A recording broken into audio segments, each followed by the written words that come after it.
All right, guys, I'm continuing on to page 56 now, lesson 10. All right, so we're doing the same thing as we did on page 55, but now we have a different points here, a different line. All right, so it says line P represents the rule that X and Y are equal. All right, so just like before, X equals Y for this line. They want us to construct a line, V, that contains the original point, V. Okay, so just like before, I am going to plot some points that would fall on this line for V. It also says that line V contains the origin. So this is important for me to know, is that it's going to go through the origin as well. All right, so knowing that, I can make my line going through the origin and going through line V as well.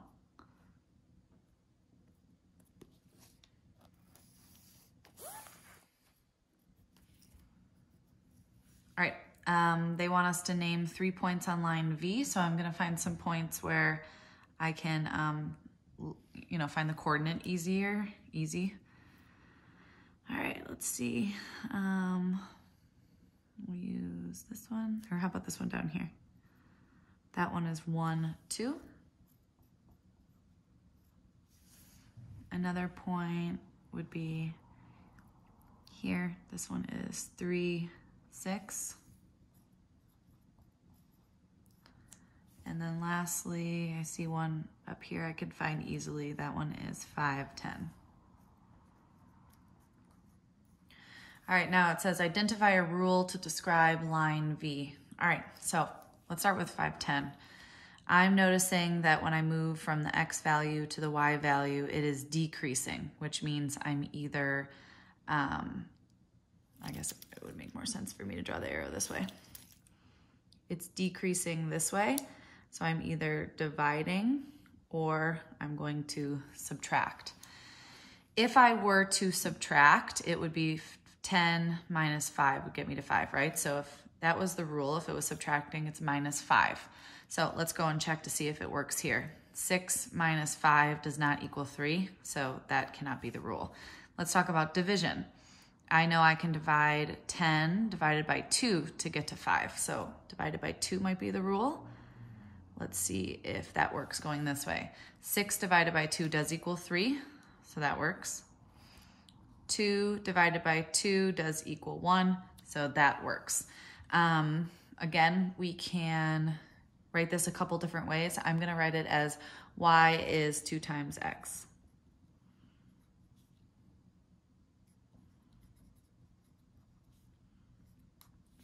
So basically what you do is take x times 2. It gets you to here, or you could say y divided by 2 equals x. Something like that would be fine as well.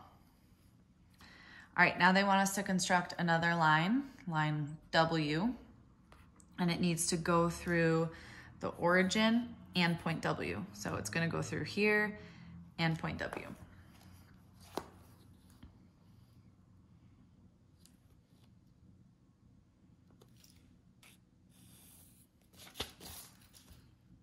All right, this line is called W. I forgot to name this line, it was V. All right, name 3 points on line W. I'm gonna find points that are easy, at an easy intersection. So this one would be 2, 1. We could do this one, 4, 2. And then let's find one up here. Let's do this one. This one would be 8, 4. All right, identify a rule to describe W. So when I'm looking from X to Y, I'm gonna see how I'm, I guess what kind of pattern I'm looking for, what kind of pattern I'm noticing. So here it goes from 8 to 4, here from 4 to 2. So first I can think, all right, am I going to do subtraction? If I did subtraction, the rule would be 8 minus 4 is 4. Does that work over here? 4 minus 4 does not equal 2, so subtraction doesn't work there. I could also do division. So if I think 8 to get to 4, I need to divide by 2. Let's see if that rule works here. 4 divided by 2 does equal 2. Here, 2 divided by 2 does equal 1. So this, again, this rule can be written in a couple different ways. Y is 1/2 of x. You could say that x is twice as much as y.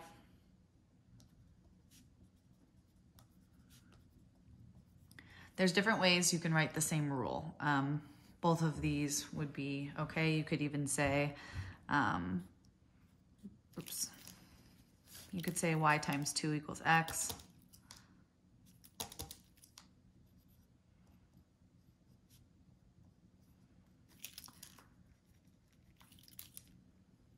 Any of those are okay. All right, compare and contrast lines V and W in their relationship to P. So I'm looking at V and W and comparing them to P. So I'm noticing that V is steeper, whereas W is less steep. You could also call it like more shallow or something like that. That would be okay.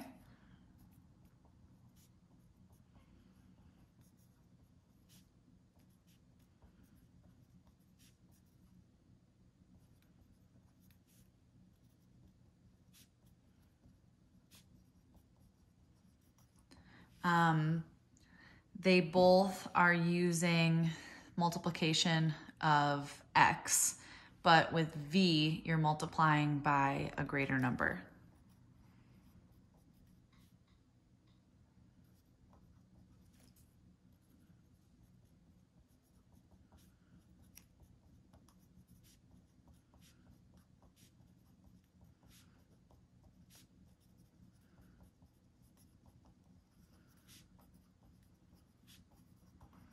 That's a lot to write in a small space. All right, what pattern do we see that's generated by the multiplication rules? So I'm noticing that they aren't parallel to any lines or I guess they're not parallel to line P, where the rule is that x is equal to y. They are either more steep or more shallow, I guess, than line P.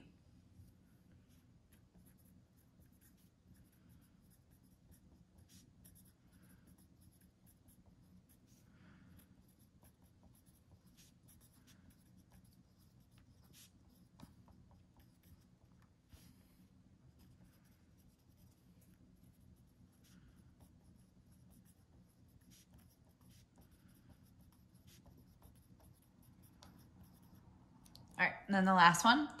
It says, circle the rules that generates lines that are parallel to each other. So far, when we have seen parallel lines, we're noticing that the x or the y is changed using the same, like either multiplication, addition, subtraction, but just with a different number.